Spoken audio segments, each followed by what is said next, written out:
우리 성경 같이 찾아보시겠습니다. 구약 성경 호세아서 2장입니다.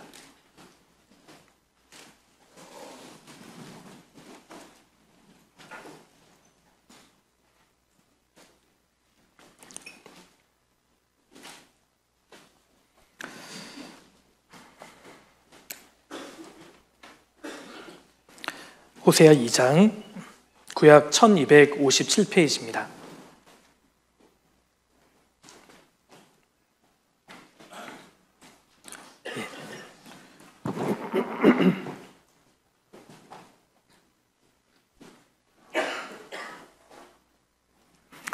예, 2장 6절부터 7절까지 두 구절을 우리 같이 한번 읽어보시겠습니다. 그러므로 내가 가시로 그 길을 막으며 담을 쌓아 저로 그 길을 찾지 못하게 하리니 저가 그 연애하는 자를 따라갈지라도 미치지 못하며 저희를 찾을지라도 만나지 못할 것이라. 그제야 저가 이르기를 내가 본 남편에게로 돌아가리니 그때 내 형편이 지금보다 나았음이라 하리라. 됐습니다.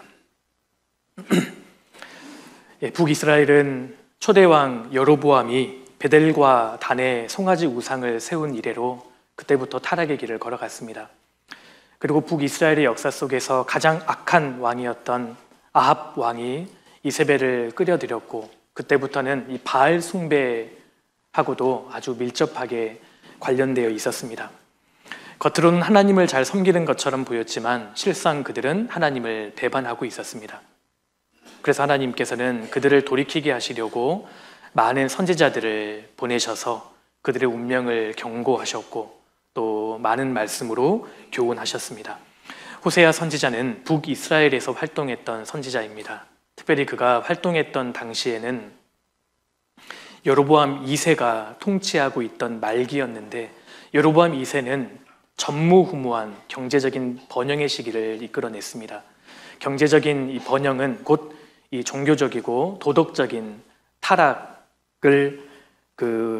타락에 빠져들게 했습니다. 특별히 호세아가 사역했던 이 당시는 북이스라엘이 상상할 수 없을 정도로 완전히 타락해버린 시대였습니다.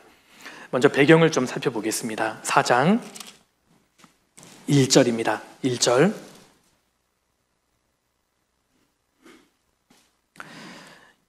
이스라엘 자손들아, 여호와의 말씀을 들으라. 여호와께서 이 땅 거민과 쟁변하시나니 이 땅에는 진실도 없고 인애도 없고 하나님을 아는 지식도 없고.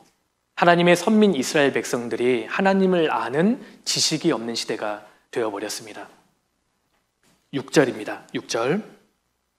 내 백성이 지식이 없으므로 망하는도다. 내가 지식을 버렸으니 나도 너를 버려 내 제사장이 되지 못하게 할 것이요 내가 내 하나님의 율법을 잊었으니 나도 내 자녀들을 잊어버리리라. 북이스라엘은 그들에게 번영과 축복을 가져다 주신 하나님과 하나님의 말씀을 버렸습니다. 그 결과 하나님이 어떤 분이신지 지식이 없고, 그래서 하나님을 따르는 것 또한 포기하게 됩니다. 10절입니다. 10절. 저희가 먹어도 배부르지 아니하며 행음하여도 수요가 더하지 못하니 이는 여호와 족기를 그쳤음이니라. 하나님과 하나님의 말씀을 버린 결과 그들은 이제 하나님 따르는 것도 포기하고 급기야는 우상을 숭배하게 됩니다. 12절입니다. 12절. 내 백성이 나무를 향하여 묻고 그 막대기는 저희에게 고하나니 이는 저희가 음란한 마음에 미혹되어 그 하나님의 수화를 음란하듯 떠났음이니라. 우상을 숭배하게 되는 겁니다. 쭉 넘어가셔서 17절입니다. 같이 읽어보시겠습니다. 에브라임이 우상과 연합하였으니 버려두라. 에브라임은 북이스라엘의 애칭 아니겠습니까? 북이스라엘이 우상과 연합하였으니 버려두라. 이처럼 북이스라엘은 자신들의 조상의 신, 전통신 여호와 하나님도 섬기고 현재 의식주 문제를 해결해 줄 수 있다고 믿었던 이 바알도 섬기고 있었습니다. 그래서 하나님께서는 이스라엘 백성들을 돌이키게 하시려고 많은 선지자들을 보내셔서 그들의 운명을 이제 권고하신 겁니다. 그 중에서도 호세아서 2장 6절 이 본문의 말씀에는 하나님께서 하시는 일이 아주 잘 설명되어 있다는 겁니다. 6절 다시 보시겠습니다. 그러므로 내가 가시로 그 길을 막으며 담을 쌓아 저로 그 길을 찾지 못하게 하리니, 여기에 내가 가시로 그 길을 막으며 이 표현이 나옵니다. 날카로운 가시에 한 번쯤은 다들 찔러본 그 경험이 있으실 거라고 생각합니다. 얼마나 쓰라리고 거슬리는지 모릅니다. 이스라엘 백성들이 하나님을 버리고 하나님을 떠나서 우상 숭배하는 길로 치닫고 있었기 때문에 하나님께서는 가시를 그 길에 놓아서 그들을 막으셨다는 겁니다. 여기 가시로 그 길을 막으며, 원래 하나님께서 이 땅을 창조하셨을 당시에는 가시가 없었습니다. 아담과 하와가 범죄한 이후에 이 세상에 가시와 엉겅퀴가 나기 시작했지 않습니까? 이것도 하나님의 섭리라고 생각합니다. 그러니까 모든 찔림과 아픔은 범죄의 결과인 겁니다. 범죄의 결과로 모든 쓰라림과 아픔과 고통과 슬픔이 생긴 것입니다. 이스라엘 백성들이 범죄를 하자 하나님께서 가시로 그 길을 막으시는 것은 사실 하나님의 저주인 동시에 사실은 그들로 하여금 돌아오게 만들려고 하셨던 하나님의 조치였습니다. 목축업을 하는 사람들은 예로부터 가시와 담으로 울타리를 만들었습니다. 이것은 외부의 적들로 하여금 침입하지 못하도록 하기 위한 조치였고, 동시에 내부에 있던 가축들이 밖으로 나가지 못하게 만들었던 울타리 역할을 했습니다. 그것처럼 하나님께서 가시로 그 길을 막으셨다는 겁니다. 왜 하나님께서 북이스라엘 그 길에 가시를 막으셔서 그들로 하여금 고통스럽게 하셨을까요? 돌아오게 하시려고 하나님께서 두셨던 가시였던 겁니다. 그래서 오늘은 가시의 하나님이라는 제목으로 신앙의 교훈을 좀 생각해 보고자 합니다. 인생에게 주어지는 가시의 의미가 무엇인지를 좀 차례로 말씀을 드려보도록 하겠습니다. 하나님은 인생에게 여러 가지 가시를 주십니다. 근데 그 첫 번째 목적은 사실 죄인으로 하여금 돌아오게 하시려고, 구원받게 하시려고 하나님께서 가시를 주십니다. 아시는 대로 사람은 하나님의 사랑의 대상자로 지음을 받았습니다. 여기 6절 다시 보시겠습니다. 6절. 그러므로 내가 가시로 그 길을 막으며 담을 쌓아 저로 그 길을 찾지 못하게 하리니, 저가 그 연애하는 자를 따라갈지라도, 이스라엘 백성들이 그 당시에 연애하는 자는 우상이었지 않습니까? 우상을 따라갈지라도 미치지 못하며 저희를 찾을지라도 만나지 못할 것이라. 그제야 저가 이르기를 내가 본 남편에게로 돌아가리니 그때의 내 형편이 지금보다 나았음이라 하리라. 여기 2장 7절에 보면 내가 본 남편에게로 돌아가리니, 이 말씀에서 남편은 물론 하나님을 가리킵니다. 이사야 54장 5절의 말씀대로 이는 너를 지으신 자는 내 남편이시라. 그 이름은 만군의 여호와시다. 그런 말씀이 있지 않습니까? 사람은 하나님의 절대적인 사랑의 대상자로 지음을 받았습니다. 하나님께서는 인간에게 자유의지를 주셨고 실제로 사람과 사랑을 주고받기를 원하셨다는 겁니다. 그런데 아담은 그 사랑을 거절하고 선악과를 따먹고 범죄하고 말았습니다. 그때부터 하나님께서는 그리스도의 신부를 찾는 그 역사를 시작하셨습니다. 결국 인간의 역사를 시작하신 이유는 그리스도의 신부를 찾기 위함이었습니다. 그래서 요한계시록 마지막 부분에 보면 19장에 교회와 그리스도의 혼인잔치, 어린 양의 혼인잔치로 성경은 끝이 납니다. 결국 창세기부터 요한계시록까지는 무슨 내용이냐? 그리스도의 신부를 찾는 내용이다. 그렇게 정의할 수 있습니다. 첫사람 아담은 선악과를 따먹고 하나님 말씀에 불순종하는 길을 택했습니다. 그 결과 아담 이래로 태어난 모든 사람들은 죄인으로 태어나서 다 양 같아서 그릇 행하여 각기 제 길로 가고 말았습니다. 사람이 끝까지 제 길로 가면 결국 영원한 지옥에 빠지게 됩니다. 하나님께서는 그 사실을 잘 알고 계셨습니다. 그래서 가시로 그 길을 막으셨다는 겁니다. 사람이 그 길을 계속 고집하면 결국 지옥으로 가기 때문에 하나님께서는 인생에게 가시를 주십니다. 가시와 담을 주셔서 그 길을 막으신 겁니다. 6절에 내가 가시로 그 길을 막으며 마귀에게 속아서 멸망의 길로 가고 있는 사람에게 진정한 남편 되시는 그리스도께로 돌아오게 하시려고 가시를 두시는 겁니다. 그러니까 구원을 받지 않은 사람이 형통하게 태어나서 죽을 때까지 만사가 평안하다면 사실 그것은 축복이 아닌 겁니다. 사실 그것은 저주입니다. 너무나 큰 불행입니다. 담을 쌓아 저로 그 길을 찾지 못하게 하리니 가시보다 더 심한 담을 쌓아서라도 지옥에 가는 것을 하나님 막으려고 하시는 겁니다. 때로는 인생의 사방을 담으로 막으셔서 하나님께 돌아오게 하시려고 그렇게 역사하신다는 겁니다.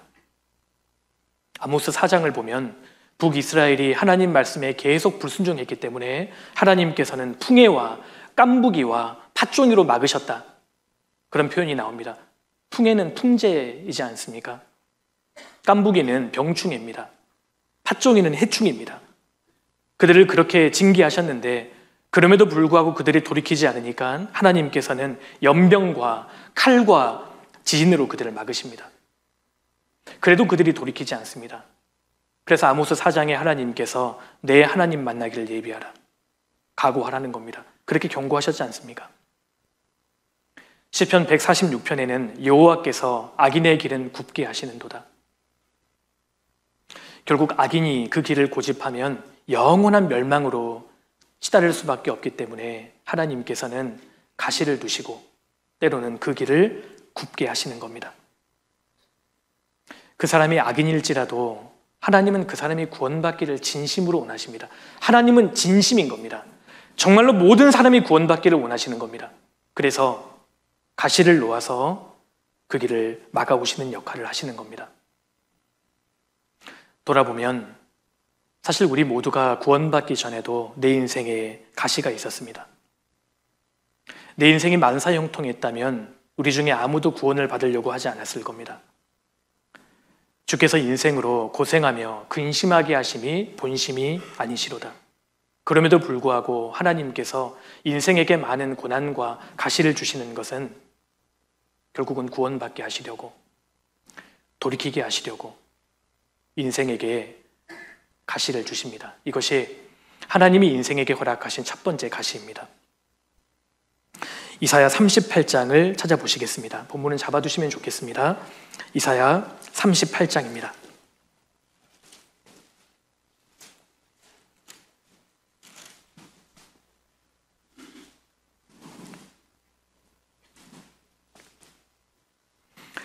이사야 38장 17절입니다.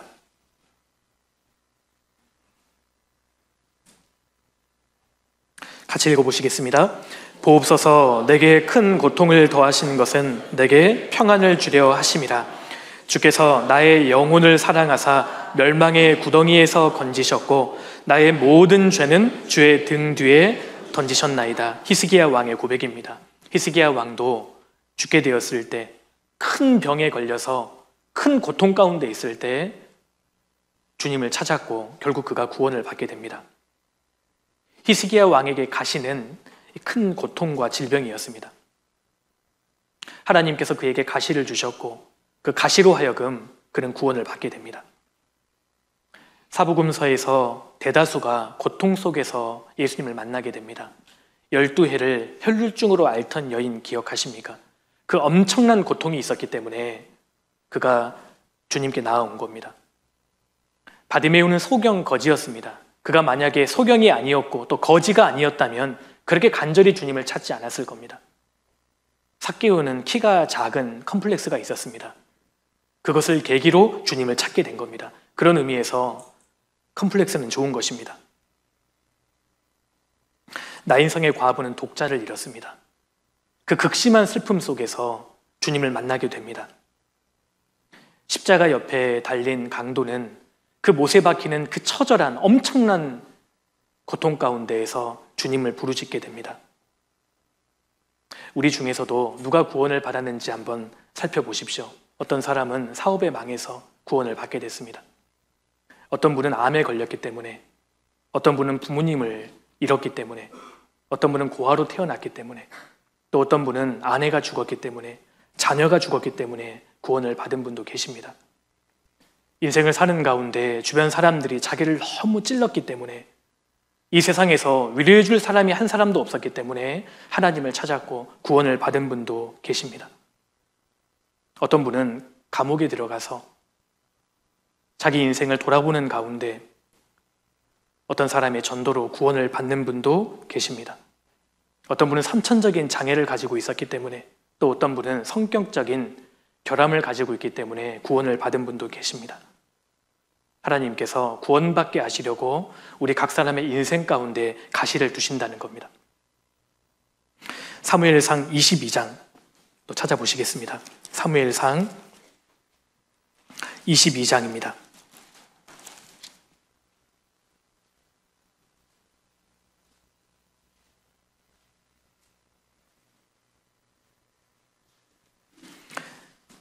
(22장) 1절입니다.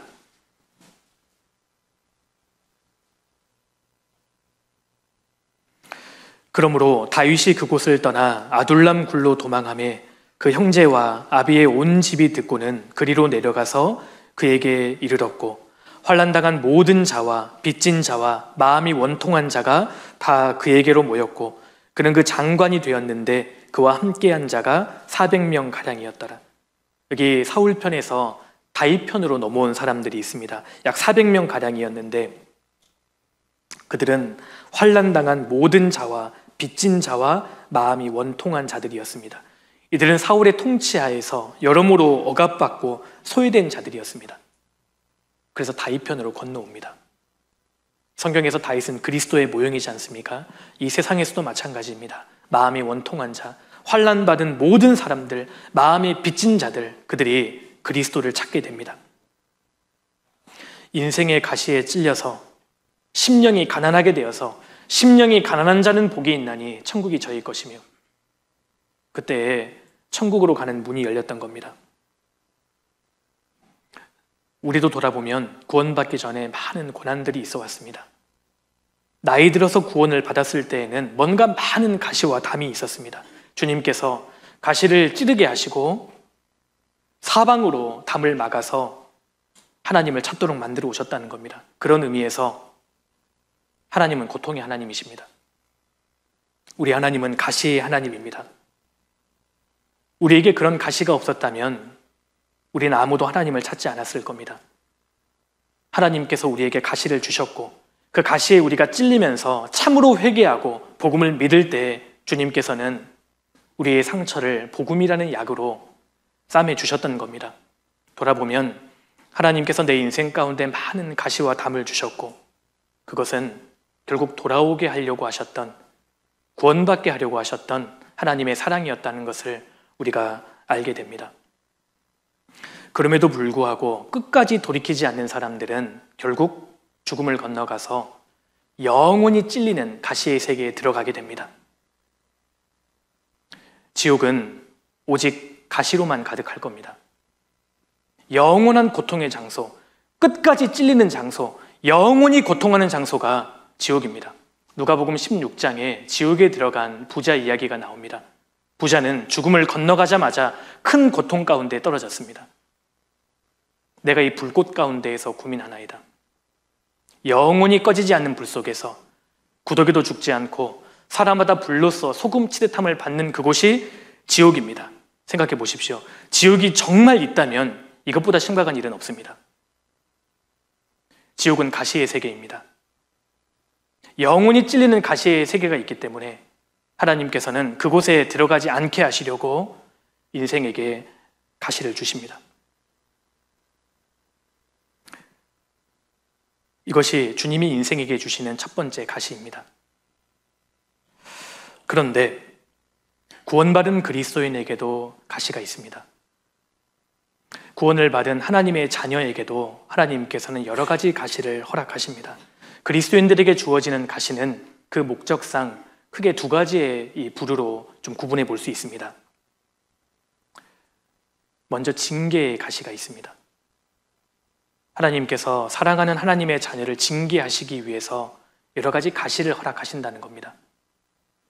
우리 민수기 33장을 넘겨보시겠습니다. 민수기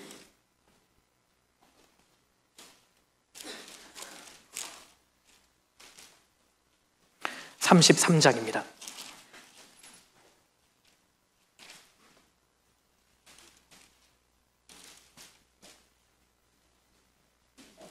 (33장) 55절입니다.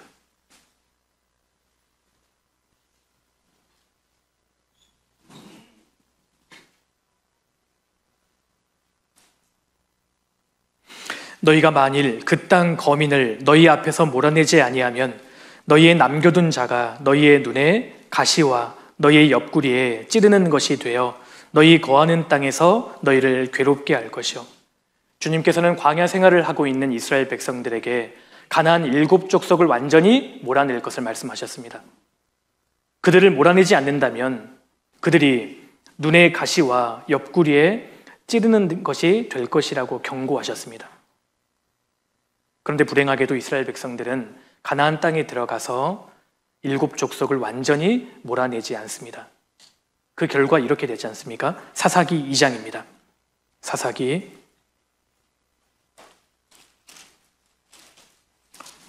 2장 2절입니다.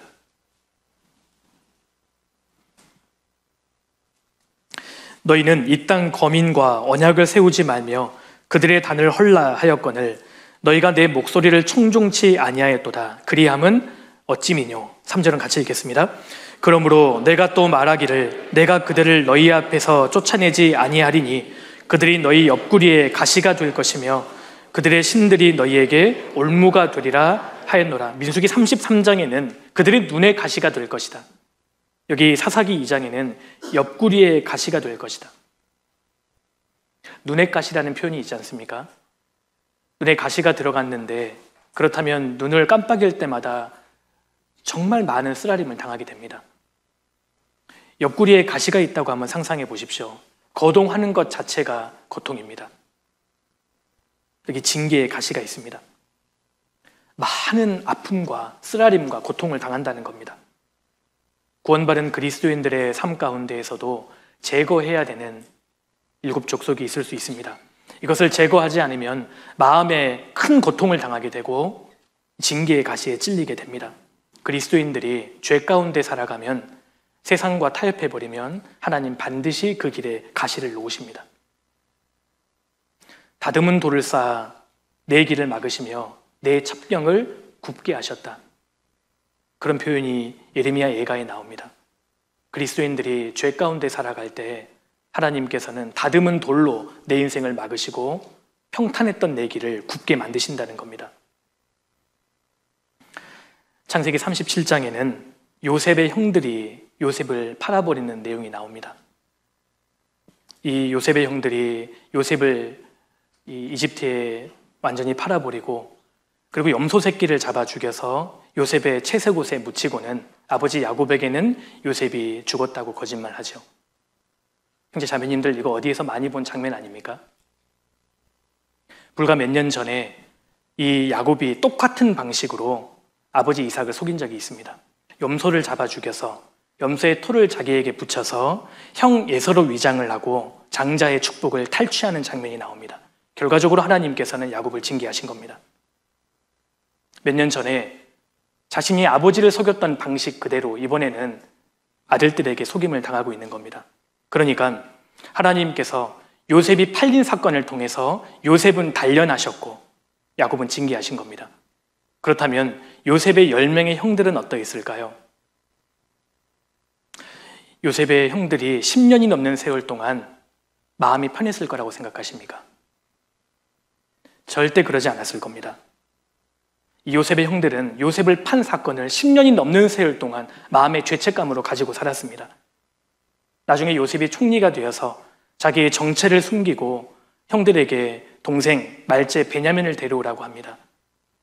그때 형들이 이렇게 고백합니다. 우리가 아우의 일로 인하여 범죄하였도다. 그가 우리에게 애걸할 때에 우리가 그의 괴로움을 보고도 듣지 아니하였으므로 그의 괴로움이 우리에게 임하도다. 10년이 넘는 세월 동안 이 야곱의 형들이 그 요셉이 애걸하는 그 장면을 생생히 기억하고 있었고, 그런 동생을 팔아버리는 것에 대하여 죄책감을 가지고 있었다는 것을 우리가 볼 수 있습니다. 그들은 편하지 않았습니다. 요셉의 형들이 아주 완고하고 악한 사람들이었습니다. 이 시므온과 레위 같은 사람들은 세겜 이 남자들을 하루아침에 완전히 진멸했지 않습니까? 아주 잔인했던 사람입니다. 하나님은 그런 형들조차도 징계하셨고 다듬어 가셨다는 겁니다. 그러니까 요셉의 형들이 요셉을 팔아버린 그 한 가지의 사건을 통해서 하나님은 요셉을 단련하셨을 뿐만 아니라 아버지 야곱도 징계하셨고 요셉의 형들도 징계하시고 다듬어 가셨다는 겁니다. 하나님은 절대 시간을 낭비하지 않습니다. 하나님은 철저하게 성도를 징계하신다는 겁니다. 징계의 가시가 있습니다. 다윗은 믿음의 사람이었습니다. 그런데 다윗이 간음죄와 살인죄를 짓고 난 다음에 그의 인생 가운데는 많은 가시가 생겼습니다. 그는 엄청난 고통을 받게 되고 심지어 가족들 간에, 심지어 아들이 자기를 향해 전쟁을 일으키는, 반역하는 그런 일을 경험하게 됩니다. 결국은 압살롬이 죽게 되고 다윗이 나중에는 내 아들 압살롬아, 내 아들 압살롬아, 내가 너를 대신하여 죽었다면, 그렇게 통곡합니다. 다윗에게 많은 이 가시가 생겼던 겁니다. 시편 39편 넘겨보시겠습니다. 시편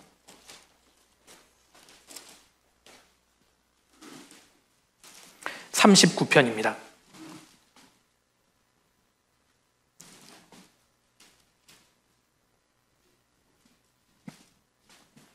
그가 얼마나 고통을 받았는지 모릅니다. 39편 11절입니다. 주께서 죄악을 견책하사 사람을 징계하실 때에 그 영화를 좀먹음같이 소멸하게 하시니 참으로 각 사람은 허사뿐이니이다. 다윗이 압살롬 반역으로 왕위에서 쫓겨났을 때 지은 시로 알려져 있습니다. 주께서 죄악을 견책하사 우리아를 죽이고 간음죄를 지은 것에 대해서 하나님께서 견책하사 사람을 징계하실 때에 그 영화를 좀먹음같이 소멸하게 하시니, 주님 모든 영화를 빼앗아 버린 겁니다. 이 가시가 생긴 이유는 다윗이 범죄했기 때문입니다. 이게 징계의 가시가 있습니다. 에스겔 28장에 찌르는 가시와 아프게 하는 가시라는 표현이 있습니다. 징계의 가시입니다. 시편 119편 75절에는 주께서 나를 괴롭게 하심은 주께서 성실하심으로 말미암음이니이다. 우리를 사랑하신 하나님께서 그의 성실하심으로 우리를 징계하십니다. 주님께서 성실하시다는 의미가 어떤 뜻인지 아십니까? 주님께서 단 한순간도 내 인생에 대하여 무관심하지 않으셨다는 뜻입니다. 주님은 내가 침 삼킬 동안마저도 내게 대하여 눈길을 떼신 적이 없습니다. 주님은 내 인생에 대해서 한순간도 마음이 냉랭해진 적이 없다는 겁니다.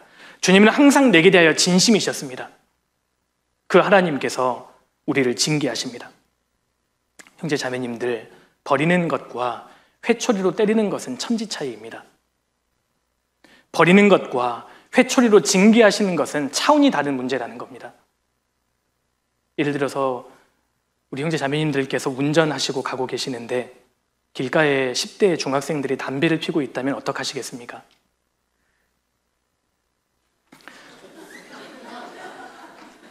그런 불의를 보고도 그냥 우리는 지나가겠죠? 우리가 용기가 없어서가 아니라 바빠서 그렇습니다. 저희 모두는 바쁜 인생을 살고 있지 않습니까?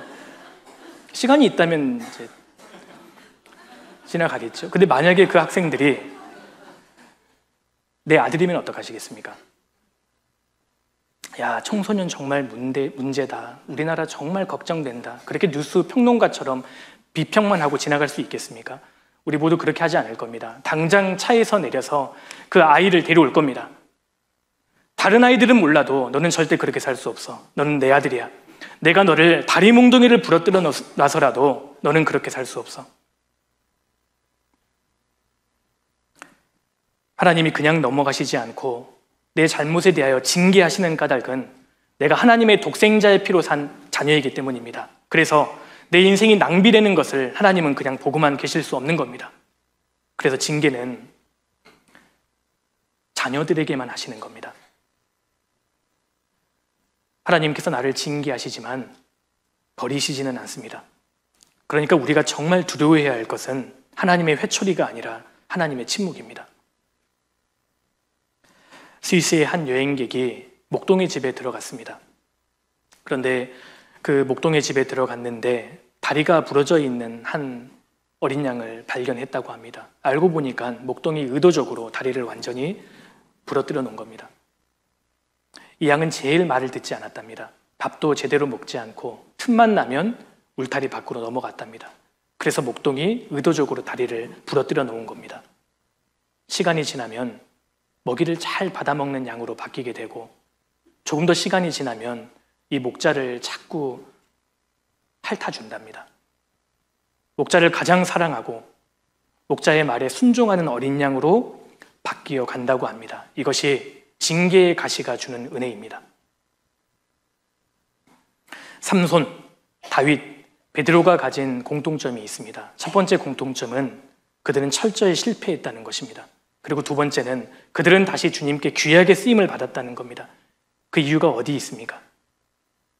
그들은 하나같이 징계의 가시로 아프게 찔렸고 그 가운데에서 하나님 앞에 철저히 회개했다는 겁니다. 삼손은 정말 아픈 징계의 가시에 찔렸습니다. 두 눈이 뽑히고 맷돌 돌리는 신세가 되고 맙니다. 그 블레셋 감옥에서 삼손이 무엇을 했을까요? 그는 정말 철저히 돌이켰습니다. 하나님, 이번만 나로 강하게 해주십시오. 주님, 제가 정말 잘못했습니다. 이번만, 딱 한 번만 내게 기회를 주십시오. 정말 삼손이 피눈물을 흘리면서 가슴을 치면서 회개했을 거라고 생각합니다. 그 결과 하나님께서 그를 완전히 회복시켜 주셨고 그가 살았을 때 죽인 자보다 죽을 때 죽인 자가 훨씬 많았습니다. 무슨 뜻이죠? 완전히 회복시켜 주셨다는 뜻입니다. 그래서 삼손, 그가 영광스러운 사사로 성경에 기록되게 하나님 도와주셨던 겁니다. 비록 죄를 지었을지라도 참으로 돌이키는 사람, 그 사람은 하나님 앞에 큰 은혜를 입을 수 있고 더 귀하게 쓰임 받을 수 있다는 겁니다. 사무엘상 4장을 보면 이스라엘의 정말 수치스러운 그 기록이 나와 있습니다. 하나님의 법궤를 앞세우고 싸우러 갔다가 철저히 패배합니다. 종교적인 모양만 가지고 하나님께 축복을 구했다가 하나님께서는 외면하셨습니다. 그 전쟁에서 홈니와 비느하스가 죽임을 당하고 그 일로 인해서 법궤가 완전히 빼앗기고 엘리 제사장도 죽임을 당합니다. 그때 비느하스의 아내가 출산을 했는데 아이를 낳으면서 죽어가면서 이렇게 외칩니다. 이가봇, 영광이 떠났다. 그런 뜻입니다. 정말 수치스러운 기록입니다. 이가봇이라는 수치스러운 그런 역사가 있었던 곳이 바로 에벤에셀입니다. 그런데 사무엘상 7장을 보면 이스라엘 백성들이 20년 만에 엄청난 승리를 거두게 됩니다. 그 이유가 어디 있을까요? 날카로운 가시에 그들이 찔렸고 그 가시로 인해서 철저히 돌이켰기 때문입니다. 그래서 반전이 일어난 겁니다. 에벤에셀, 이곳이 수치의 장소가 아니라 승리의 장소로 기념된 것은 징계의 가시가 있었기 때문입니다.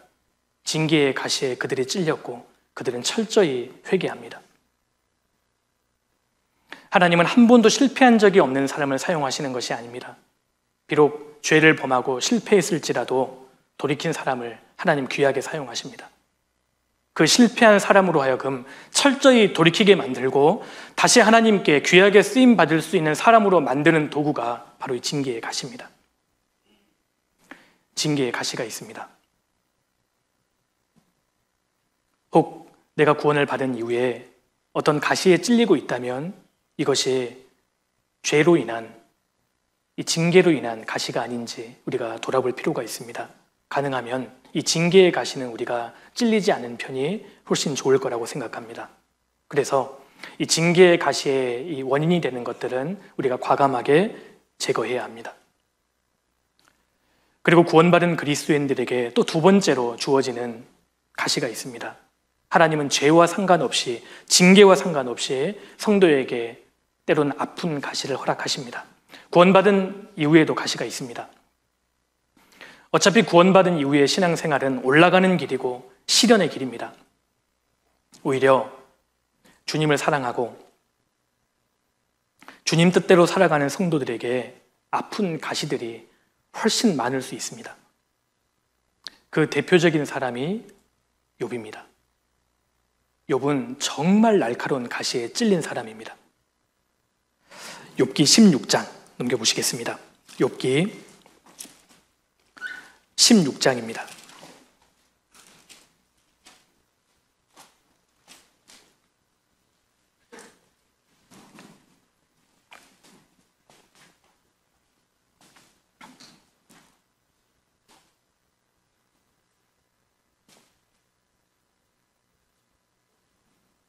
(16장) 16절입니다.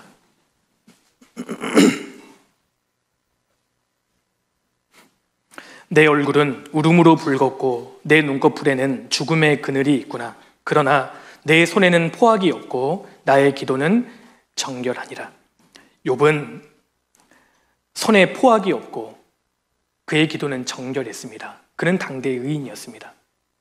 그리고 당대의 가장 큰 재산가이기도 했습니다. 양이 혹시 몇 마리였는지 기억하십니까? 7,000마리입니다. 이 낙타, 약대가 무려 3,000마리였습니다. 그는 정말 거부였습니다. 그런데 한순간에 그 모든 재산이 다 날아갑니다. 급기야는 10명의 자녀가 죽는데 그것도 건물이 무너져서 한꺼번에 깔려 죽임을 당하게 됩니다. 머리부터 발끝까지 병들었고 가장 가까이에 있던 이 아내는 하나님을 욕하고 죽으라 망언을 일삼았습니다. 욥과 가장 가까이에서 교제했던 세 친구는 욥의 상태를 보고 7일 동안 아무 말이 없었습니다. 너무 비통했기 때문입니다. 그리고 7일이 지나서 세 친구가 이렇게 결론을 내립니다. 욥, 너는 하나님 앞에 엄청난 죄를 지은 것이 틀림없다. 지금 너는 징계를 받고 있다. 돌이켜야 한다. 아무도 욥의 마음을 이해해 주지 못했습니다. 욥을 추궁하면서 10번이나 이 친구들이 욥을 괴롭힙니다. 내 얼굴은 울음으로 붉었고 얼마나 많이 울었는지 얼굴이 붉어 있었습니다. 자녀를 먼저 보낸 어머니의 눈빛을 보신 적 있으십니까? 그 어머니가 아무리 젊은 어머니라 하더라도 자녀를 먼저 보낸 어머니의 눈빛은 사연이 많습니다. 정말 깊습니다. 근데 욥은 10명의 자녀를 잃었습니다. 자기가 죽는 것보다 자녀를 먼저 보내는 것이 더 큰 고통이라고 하지 않습니까? 욥은 정말 많이 울었습니다. 20절입니다. 그래서 이렇게 고백합니다. 나의 친구는 나를 조롱하나 내 눈은 하나님을 향하여 눈물을 흘리고, 욥은 아무도 자기 마음을 알아주지 못했기 때문에 하나님을 향하여 눈물을 흘렸습니다. 욥이 그 극도로 극심한 고통을 받으면서 이렇게까지 고백합니다. 6장 보시겠습니다. 6장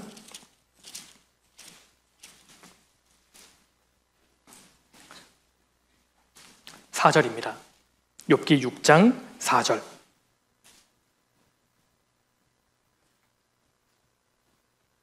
같이 읽어보시겠습니다.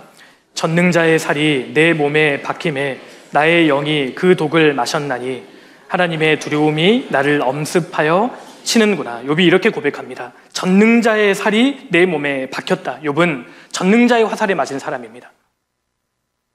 엄청난 가시에 찔렸습니다. 왜냐하면 욥기를 기록해야 한다는 목적이 있었기 때문입니다. 하나님께서는 구원받은 그리스도인에게 차원이 높은, 차원이 다른 목적을 이루시기 위해서 가시를 허락하십니다. 보다 더 큰 계획과 선한 뜻을 이루시기 위해서 구원받은 성도들에게 여러 가지 가시를 허락하십니다. 성도들이 찔리는 가시 중에 인간관계의 가시가 있습니다. 가장 아픈 가시이기도 합니다. 지금으로부터 3000년 전에 엘가나라는 남편에게 두 아내가 있었습니다.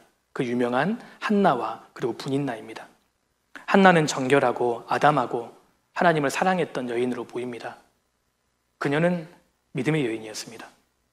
그런데 이 분인나는 정결하지도 않고 경건하지도 않고 투박했던 것으로 보입니다. 그런데 자녀는 분인나에게 생겼습니다. 이 분인나는 남편의 사랑을 받지 못하는 것에 대해서 한나를 시기하고 질투하고 그리고 남편이 보지 않을 때 한나의 대적이 됩니다. 자녀도 못 낳는 주제에 이러면서 얼마나 한나를 찔렀겠습니까? 한나는 마음이 슬펐습니다. 분인나는 한나의 가시가 되었습니다. 나는 마음이 슬픈 여자라. 한나가 믿음의 여인인데 그토록 힘들었던 것은 정말 분인나가 독했던 것 같습니다. 한나는 자신의 문제를 하나님께 가져가서 기도하면서 통곡합니다. 한나에게는 말할 수 없는 눈물과 가시가 있었습니다. 사무엘의 어머니가 되게 하시려고 하나님께서는 가시로 그녀를 단련하셨다는 겁니다. 인간관계에 가시가 있습니다. 나중에 하나님께서는 사무엘의 어머니가 되게 하십니다. 그때 한나가 했던 고백이 있습니다. 심히 교만한 말을 다시 하지 말 것이며 오만한 말을 너희 입에서 내지 말지어다. 여호와는 지식의 하나님이시라. 행동을 달아보시느니라. 무슨 뜻입니까? 하나님 다 알고 계셨구나. 하나님 다 보고 계셨구나. 내가 분인나에게 찔릴 때 하나님 다 알고 계셨구나. 내 기도를 다 듣고 계셨구나.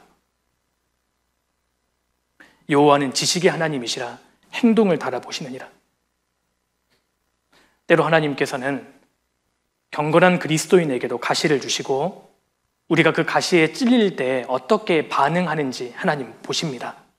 그리고 우리가 그것을 믿음으로 감당했을 때 우리에게도 사무엘을 주시는 겁니다. 가시가 있습니다. 다윗에게는 10년 동안 사울이라는 가시가 있었습니다.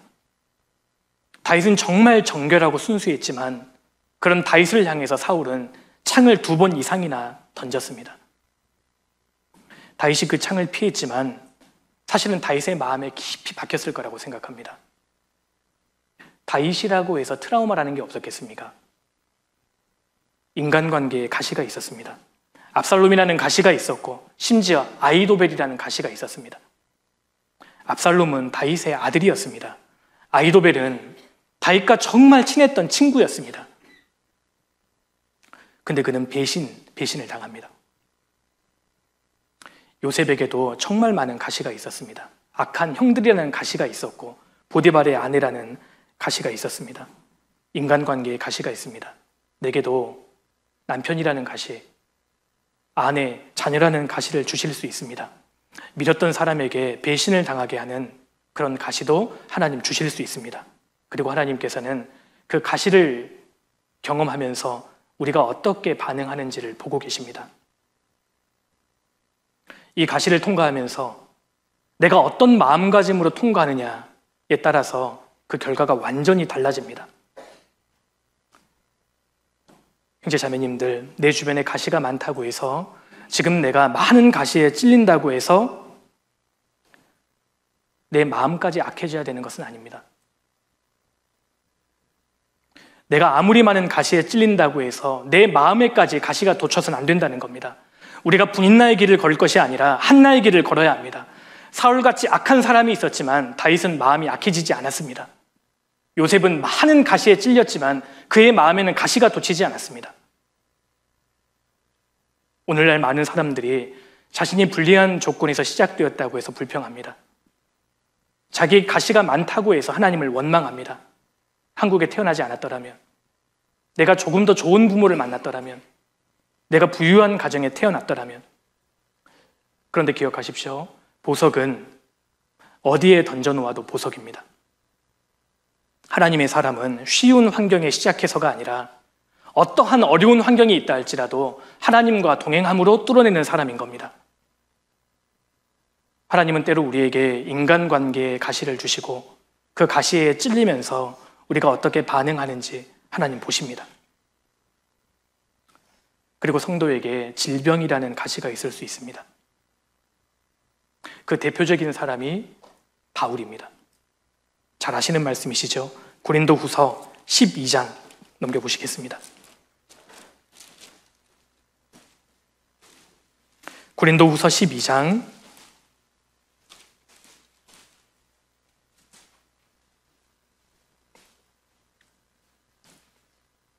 7절입니다.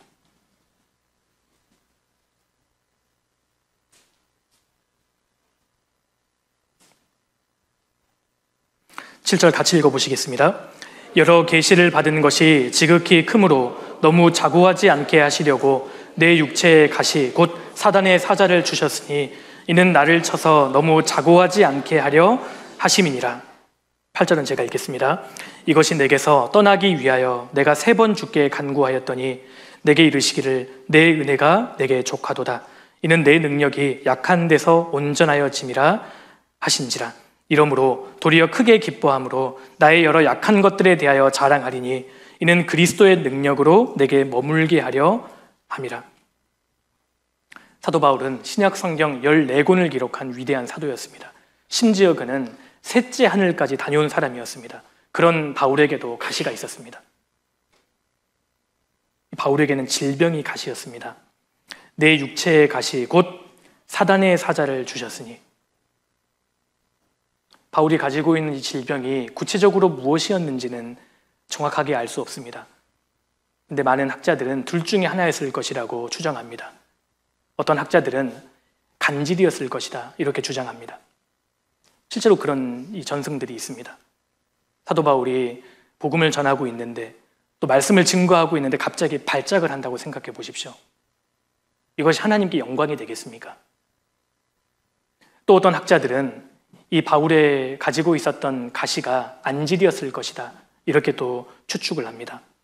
안질로 보는 이유는 그가 다메섹 도상에서 구원을 받을 때 강렬한 빛 때문에 한동안 눈이 멀지 않습니까? 그래서 그때부터 바울이 눈이 안 좋았을 것이다 이렇게 추정하는 겁니다.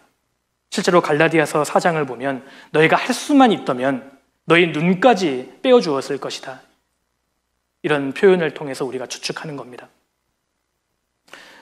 그래서 고린도 성도들이 사도 바울을 무시했습니다. 그를 통해서는 아주 담대한 바울이 직접 대면하면 보잘것 없었기 때문입니다. 시력이 안 좋고 초점이 맞춰지질 않습니다. 복음을 전하는데 얼마나 이게 장애가 되었겠습니까?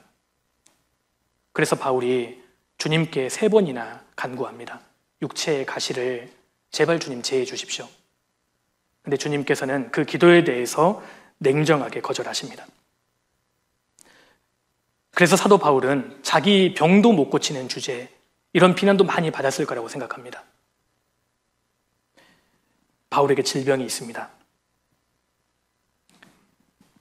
이는 나를 쳐서 너무 자고하지 않게 하려 하심이니라. 이 질병은 교만을 막기 위한 하나님의 가시였다는 겁니다. 하나님께서도 내게 주신 질병과 약점이 있을 수 있습니다. 남들에게 없는 특별한 희귀병이 있을 수 있고 어떤 분에게는 고혈압, 어떤 분에게는 당뇨, 특정한 병이 있을 수 있습니다. 어떤 분은 내게는 병이 없지만 어떤 가족에게 또 병이 있어서 마음의 고통을 받는 경우도 있습니다. 그 질병은 내 교만을 막기 위해 주신 거라는 겁니다. 나를 겸손하게 만들려고 하시는 하나님의 도구일 수 있는 겁니다. 이렇게 질병의 가시가 있습니다. 영국의 유명한 복음 전도자 찰스 스펄전 목사님에게는 통풍이라는 질병이 있었습니다. 통풍이 아주 심했다고 하지 않습니까? 나중에 스펄전 목사님이 자신의 인생을 회고하기를 하나님 앞에 정말 감사한 것 2가지가 있다. 하나는 내가 신학교를 나오지 않은 것이고 또 하나는 통풍이다. 이렇게 고백합니다.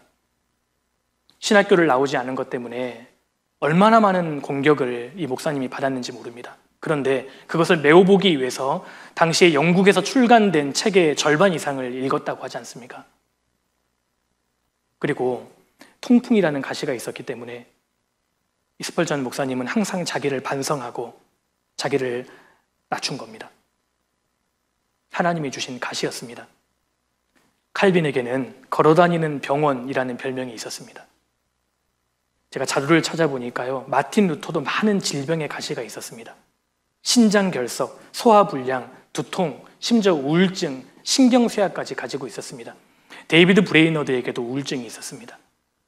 그의 일기를 읽어보면 감정의 기복이 아주 심하고 우울증을 앓고 있었습니다. 질병의 가시입니다. 또 하나님은 어떤 분에게는 경제적인 이 가난의 가시를 주시기도 합니다. 서문학교의 성도들에게 주님 말씀하실 때 너의 환난과 궁핍을 내가 아노니, 서문학교의 성도들은 정말 가난했습니다. 요한계시록 2장에서 쓰이고 있는 이 가난을 의미하는 헬라어 단어가 푸토케이아입니다. 그 단어는 절대적인 가난을 의미합니다. 그러니까 당장 점심 먹을 게 없는 겁니다. 서문학교의 성도들은 정말 가난했습니다. 그들이 게을러서 일하지 않아서 가난해진 것이 아니라 서문학교의 대부분의 사람들은 상인들이었습니다. 그 당시에 상인 행위를 하기 위해서는 서문화 상인조합에 가입해야만 했다고 합니다.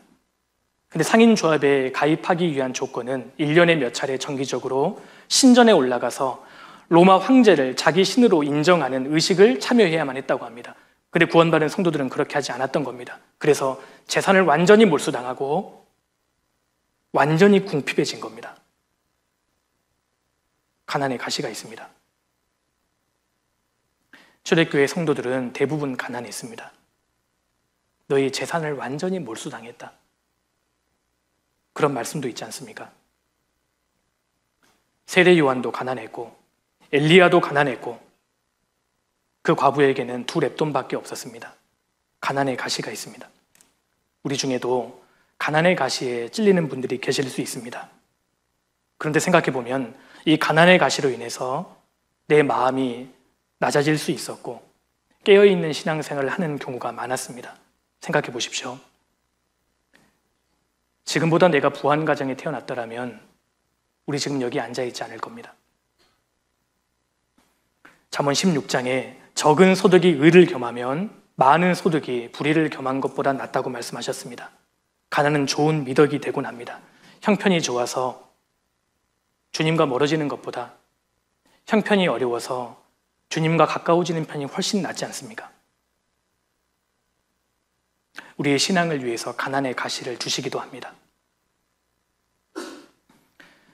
아프리카 형제 자매님들은 정말 가난합니다.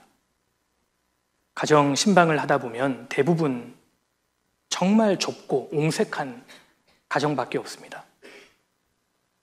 몇 년 전에 카메룬에 방문해서 가정 신방을 했는데 한 자매님과 10대 정도 보이는 딸이 같이 살고 있는 그런 가정이었습니다. 집이라고 해봤자 그냥 방 한 칸에 불과합니다. 전등도 없어서 저녁에 방문했는데 아주 이 집안이 어두컴컴합니다. 그분들은 바닥에서 잠을 주무실 수 없기 때문에 간단한 침대를 놓는데 침대라고 해봤자 그냥 스펀지 같은 침대입니다. 이 집 전체의 절반 정도를 침대가 차지하고 있습니다. 그곳에 10명 가까이 되는 선교팀이 가정신방을 했는데 다 들어가지를 못했습니다. 모기가 너무 많았습니다. 말라리아 모기가 많기 때문에 그러면 안 되는 걸 알면서도 저희가 들어가서는 먼저 이 에프킬라를 뿌립니다. 먼저 양해를 구하고요. 살아야 되지 않겠습니까? 그래서 가정신방을 하는데 그곳에서 가장 비싼 파인애플을 먹고 왔습니다. 그 자매님이 음식을 대접해 주시는데요. 가정 형편이 너무 어렵기 때문에 파인애플 몇 개 썰어 놓으시고 닭꼬치 해 놓으시고 바나나 몇 개 썰어 놓으셨습니다. 제가 보니까 3달치 생활비처럼 보입니다. 저녁에 저희가 방문했는데 저희는 압니다. 이분 아침부터 안 드시고 계십니다. 먹을 게 없으니까요. 그리고 한국의 형제 자매님들이 그것을 먹을 때 너무 기대하는 눈빛으로 쳐다보십니다. 맛있게 드시는지, 입맛에는 맞는지. 그날 제일 비싼 파인애플을 먹고 왔습니다. 근데 그런 형제 자매님들에게 어떤 말씀을 드려야 합니까? 복음을 위해서 고난을 받으셔야 되고 이런 말씀을 드려야 하겠습니까? 이미 고난받고 있는데 무슨 그런 말씀이 필요하겠습니까? 그런 형제 자매님들에게 드릴 수 있는 말씀은 천국밖에 없습니다. 요한계시록 21장에 나오는 천국에 대한 말씀을 드릴 때 그 말씀을 듣는 모든 형제 자매님들 가운데 그 아프리카 자매님 2분의 이 눈빛이 제일 맑았습니다. 가난했기 때문에 이 세상에서 나그네 인생을 살고 있는 거고, 가난하기 때문에 그분들에게는 주님밖에 없고, 가진 것이 별로 없기 때문에 내려놓을 곳이 별로 없는 겁니다. 그래서 가난의 가시 때문에 단순하게 이 세상을 힘있게 살고 있는 겁니다. 주님이 내게 허락하신 가난의 가시가 있을 수 있습니다. 외로움의 가시가 있을 수 있고, 모든 사람들이 나를 다 떠나버릴 때, 모든 사람들이 외면할 때 주님만 찾게 되는 외로움의 가시가 있을 수 있습니다. 하나님께서 내게 이런 가시를 주시는 것은 신령한 은혜를 깨닫게 하기 위함입니다. 이게 12장 10절입니다. 10절 같이 읽어보시겠습니다. 그러므로 내가 그리스도를 위하여 약한 것들과 능욕과 궁핍과 핍박과 곤란을 기뻐하노니 이는 내가 약할 그때에 곧 강함이니라. 무슨 뜻입니까? 가시가 주는 은혜가 있다는 겁니다. 가시가 주는 은혜가 있습니다. 가시는 주님을 더욱 의지하게 만들고 결과적으로 정말 능력 있는 그리스도인이 되게 한다는 겁니다. 이 사실을 알았기 때문에 사도 바울은 내가 그리스도를 위하여 약한 것들과 능욕과 궁핍과 핍박과 곤란을 기뻐한다. 나는 정말 가시를 기뻐한다. 왜냐하면 내가 약할 그때 곧 강함이니라. 우리는 건강하고 부유하고 강하고 높은 자리에서 하나님을 찾습니다. 그런데 우리 하나님은 약하고 병들고 가난하고 낮은 자리에서 만날 수 있는 분입니다. 이처럼 가시를 통해서 우리는 측량할 수 없는 그리스도의 풍성을 깨달아 가는 겁니다. 가시가 없이 평안하게 살아서는 하나님 말씀을 깨닫기 어려울 겁니다. 가시가 없이는 하나님을 아는 것도 더 이상 없습니다. 히브리어로 광야를 미드바르라고 합니다. 히브리어로 말씀을 다바르라고 합니다. 어원이 같습니다. 우리가 평상시에도 말씀을 읽고 듣습니다. 그런데 미드바르, 광야에서 많은 가시에 찔릴 때 다바르, 하나님 말씀에 집중하게 됩니다. 사람들이 다 떠난 그곳에서, 외로운 장소에서 우리는 오직 하나님 말씀에만 집중하게 되죠. 그래서 미드바르, 광야에서 다바르, 하나님 말씀에 집중할 수 있다면 그곳은 저주가 아니라 축복의 장소가 되는 겁니다.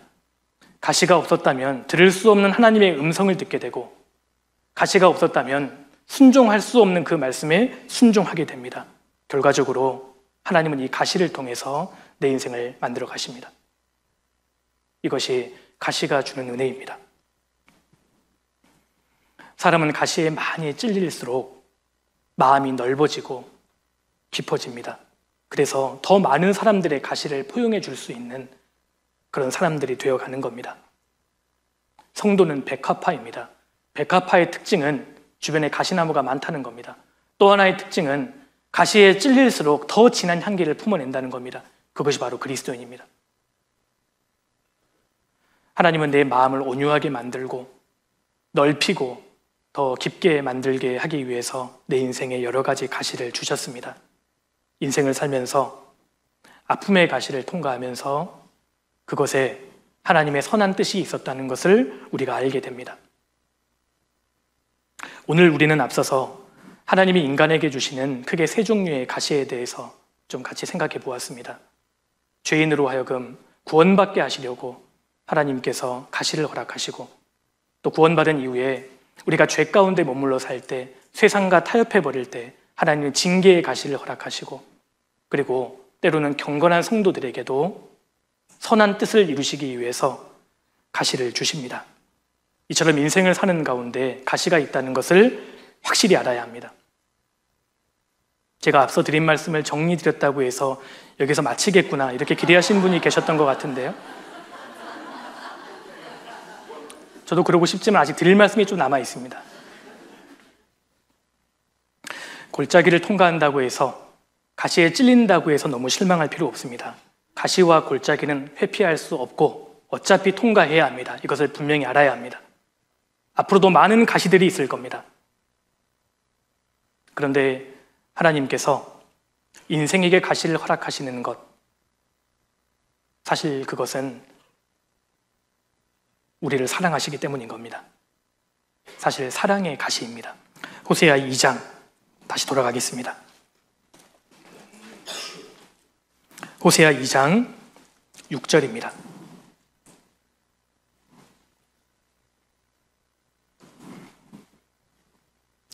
그러므로 내가 가시로 그 길을 막으며 담을 쌓아 저로 그 길을 찾지 못하게 하리니. 이스라엘 백성들이 우상을 숭배하고 타락해버릴 때 하나님께서는 가시로 그 길을 막고 담을 쌓았는데 왜 가시를 허락하셨을까요? 사실은 그들을 사랑하셨기 때문입니다. 3장, 뒷장 넘겨보시겠습니다. 3장 1절입니다. 같이 읽겠습니다. 여호와께서 내게 이르시되 이스라엘 자손이 다른 신을 섬기고 건포도 떡을 즐길지라도 여호와가 저희를 사랑하나니. 됐습니다. 이스라엘 백성들이 하나님을 버리고 우상 제물을 즐긴다 할지라도 여호와가 저희를 사랑하나니, 사랑하시기 때문에 그들에게 가시를 놓으셨다는 겁니다. 사랑하셨기 때문에 담을 쌓아서 그 길을 막으셨다는 겁니다. 그러니까 호세아 2장 6절에 나오는 가시는 사랑의 가시였던 겁니다. 마찬가지로 하나님께서 나에게 내 인생 가운데 많은 가시를 주시는 이유는 사실 나를 사랑하시기 때문입니다. 가시는 하나님께서 나를 포기하지 않으셨다는 명백한 증거인 겁니다. 내가 구원받기 전에도 많은 가시들이 있었습니다. 나를 정말 사랑해서 나를 구원하기 위해서 허락하셨던 가시들이었습니다. 구원받은 이후에도 돌이켜보면 우리 여러 차례 하나님을 버렸습니다. 우리 정말 수차례 구원받은 이후에도 하나님을 배반하고 하나님을 버려왔습니다. 때로는 첫사랑을 다 잃어버리고 죄에 머물러 살 때도 많았습니다.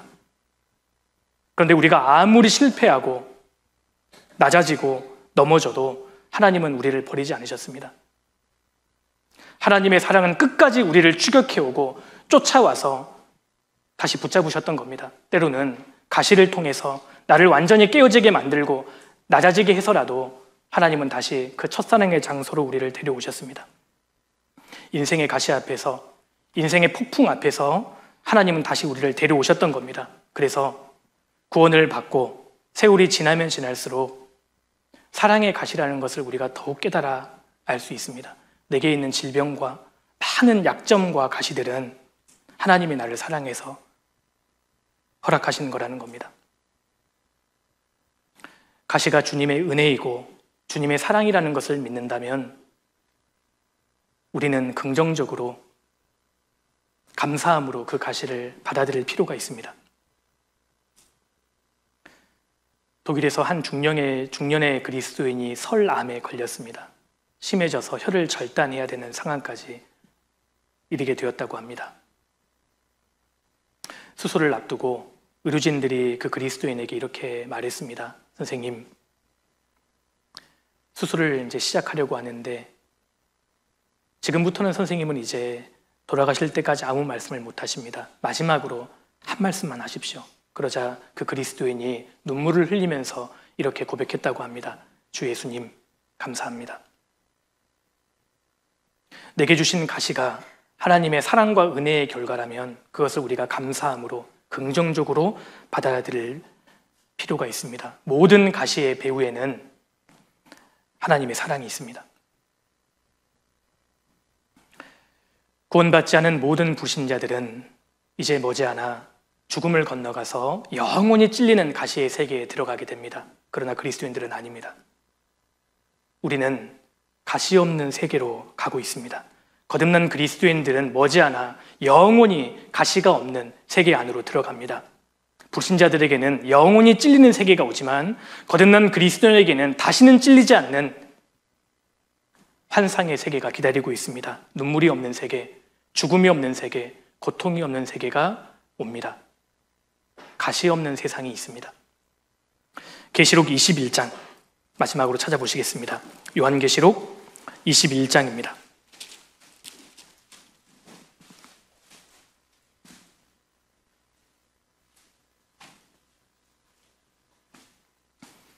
(21장) 4절입니다.